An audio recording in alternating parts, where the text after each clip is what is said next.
আমি মহিষের নেহারিগুলো রান্না করার জন্য ভালো করে ধুয়ে নিচ্ছি। নেহারিগুলো এমনিতেই অনেক পরিষ্কার ছিল, তারপরে আমি আবার ভালো করে ধুয়ে নিচ্ছি। এগুলো একদম পরিষ্কার সাদা ধপধপ করছে। তো এই তো নেহারিগুলো ধুয়ে, আর নেহারির সঙ্গে তো একটু চুল এটা ওটা লেগে থাকে। আমি খুব ভালো করে চেক করেছি, একদম সাদা পানি বের হচ্ছে, পরিষ্কার।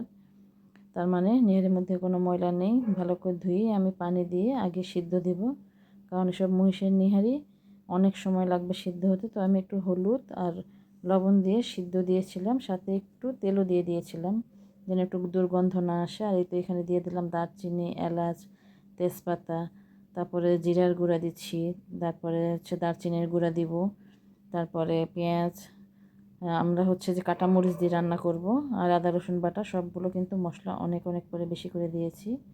নিহারিতে মশলা এমনিতেই অনেক বেশি দিলে ভালো লাগে খেতে, আর একটু মশলা বেশিই দিতে হয় আমার কাছে মনে হয়। আর আমি একটু মশলা বেশি দিয়ে রান্না করি নিহারি।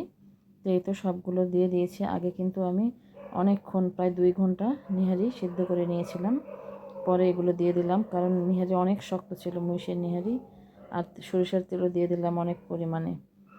আর নিহারিগুলোতে আমি 2বার পানি দিয়ে, পানি কমিয়ে গিয়েছে, তারপরে এটা 3য় নাম্বার পানি দিলাম, দিয়ে তারপরে যে মশলাগুলো সব দিয়ে দিলাম। তো এভাবেই মহিষের নেহারি আমি বসিয়ে দিলাম। আর এই যে একটু পর পর নেড়ে দিচ্ছি যেন নিচে লেগে না যায়। আর অনেক পানি আছে, লেগে যাচ্ছে না। তারপরে একটু নেড়ে চেড়ে দিলে যে মশলাগুলো সুন্দর মিক্সড হয়।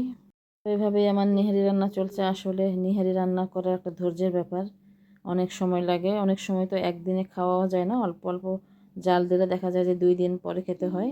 তো আমি এখানে একেবারে রাত 11টা থেকে রাত 2টা পর্যন্ত ছিলাম, যে টানা 3 ঘন্টা, প্রায় 3 ঘন্টার কাছেই এরকম যে রান্না করে নিয়েছি। তো এই তো একদম মশলাগুলো সব মিক্সড হয়ে গিয়েছে, আর নেহারির মাংসগুলো একদম নরম তুলতুলে হয়ে গিয়েছে, যে ক্যালসিয়ামগুলোর সঙ্গে থাকে দেখাই যাচ্ছে।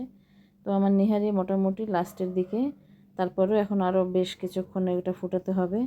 তো এইভাবেই মহিষের নেহারি আমি রান্না করলাম, আর সেই রেসিপিটা আপনাদের সঙ্গে শেয়ার করলাম কিভাবে রান্না করি। তো আপনাদের যদি ভালো লাগে, লাইক কমেন্ট শেয়ার দিয়ে পাশে থাকবেন। আর নেহারি রান্না করতে, যদি এভাবে রান্না করতে ইচ্ছা করে, তো এভাবে রান্না করবেন, অবশ্যই খুব ভালো লাগে। আর এই নেহারি রান্না করার পরে আমি কি দিয়ে খাবো, আমার তো মাথায় কাজ করছিল না।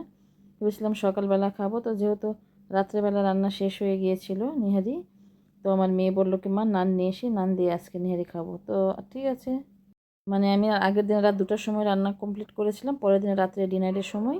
এই তো আমার রান্না কমপ্লিট। তো ওর বাবাকে কল করে নান নিয়ে আসতে বললো।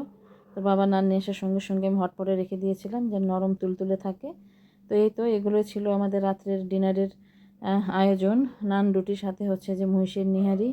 তো কেমন লাগলো আমার এই রেসিপিগুলো? ভালো লাগলে লাইক কমেন্ট শেয়ার দিয়ে পাশে থাকবেন। ধন্যবাদ সকলকে, ভালো থাকেন সবাই।